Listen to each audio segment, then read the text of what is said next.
Telugu Desam party అధినేత మాజీ ముఖ్యమంత్రి నారా చంద్రబాబు నాయుడు జన్మదినోత్సవాన్ని పురస్కరించుకుని నూజివీడు నియోజకవర్గ తెలుగుదేశం పార్టీ కార్యాలయంలో నియోజకవర్గ తెలుగుదేశం పార్టీ అభ్యర్థి కొలుసు పార్థసారథి సతీమణి కమలలక్ష్మి ఆయన కుమారుడు నితీష్ కృష్ణలు కేక్ కట్ చేసి జన్మదిన వేడుకలు ఘనంగా నిర్వహించారు. ఈ సందర్భంగా వచ్చే ఎన్నికల్లో టీడీపీ అధికారంలో రావడం ఖాయమని, సంక్షేమ రాష్ట్ర అభివృద్ధి సమపాలనలో ముందుకు సాగిస్తామన్నారు. నూజివీడులో సైతం కొలుసు పార్థసారథిని అఖండ మెజారిటీతో గెలిపించడం ద్వారా దాదాపు 2 దశాబ్దాలుగా నిలిచిపోయిన నూజివీడు అభివృద్ధిని గాడిలో పెట్టవచ్చని అన్నారు. ఈ కార్యక్రమంలో నూజివీడు నియోజకవర్గ తెలుగుదేశం పార్టీ నాయకులు కాపా శ్రీనివాసరావు, పట్టణ పార్టీ అధ్యక్షులు మరిశెట్టి జగదీష్, రూరల్ మండల పార్టీ అధ్యక్షులు ముసునూరు రాజా తదితరులు పాల్గొన్నారు.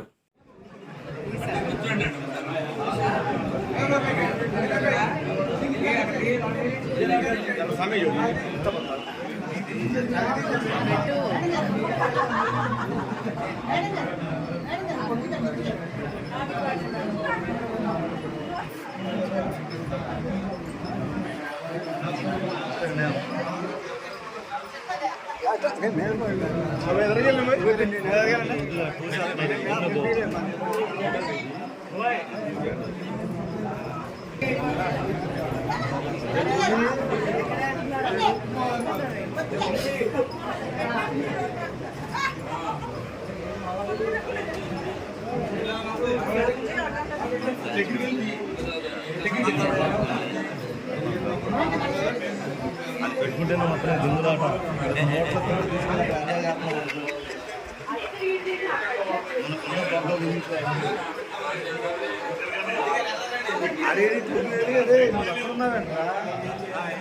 మనందరూ కలిసి దిగుతాం. గణేష్ గారు మనం పెడతారు ఆ ఫోటో మనం